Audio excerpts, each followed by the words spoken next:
bu 24 август күні болды. Ошо күні біз кичинекей кызыбызды Москвага узатканбыз. Биздин короодон 5 үй бүлө суу ичишет да биздин короодон чыгат суу.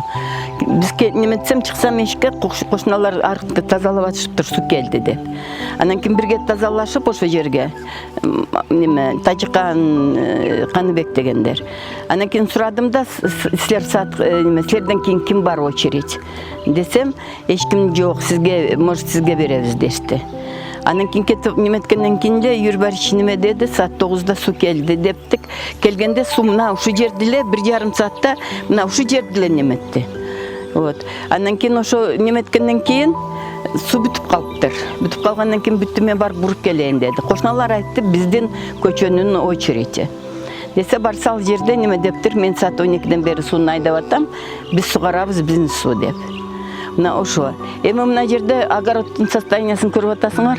Бу чоң 27 соток жер бар. Мына жерде эми биз действительно картайып калган адамдарбыз, бирок биздин огород мындай эч качан болчу эмес. Жакшы урожай берүүчү. Бу эмне мындай болуп атканы, суу маселеси быйыл эң кыйын. Суу ала албайсың. Очередте турасың, эмне кыласың кыдырып. Юрбач болсо качан болсо түнү сугарчу да, кошуналарда аялдар жалаң. Ошолор күндү сугарып алсын, мен түндө сугарам деп. Эми ушушат да суу бөлгөндөн кийин мен алам, тиге алам деп. А мен оюмча, даже ошо мураптын катасы дагы чоң да. Ал биздин көчө болгондон кийин биздин көчөгө эле бербейби ал сууну. Ал акча берип бөлүп алышкан окшойт, потому что ал көчө, аркы көчө башка жактан суу ичишет.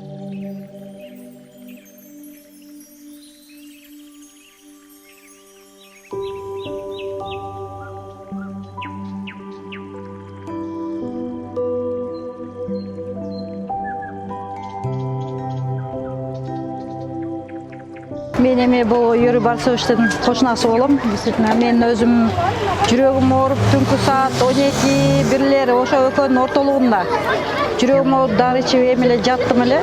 Түнкү саат 12-1-дин ортолугунда кыйкырык, бакырык болуп, ызычы болду. Негедир анан ооруган жүрөгүм ан сайын ооруп, ушундай жаман акыбалда калдым. Эми балам, кичинекей балам бар эле, аны туура эшикке чыкчы бирөө жарым кыйкырып атат дейин десем, аны муктап калыптыр.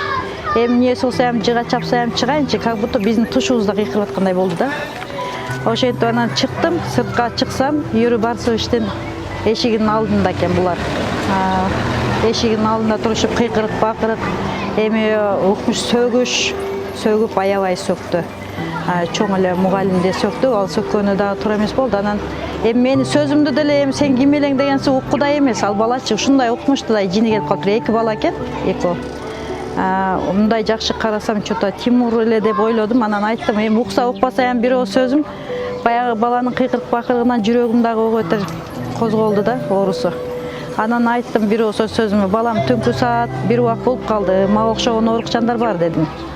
Бул оорукчандарга тынчтык бер, бул кыйкырып бакырганың туура эмес дедим. Юрий Барсовичке таң калдым, ошо Юрий Барсович эмнеге сөз кайтарбады депчи.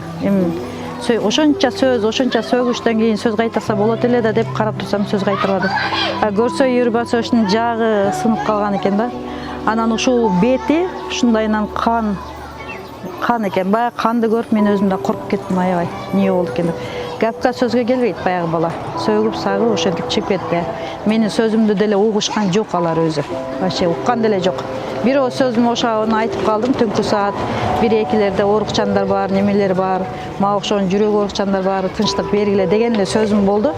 А так сөз деле кылышкан жок да, кыскасы.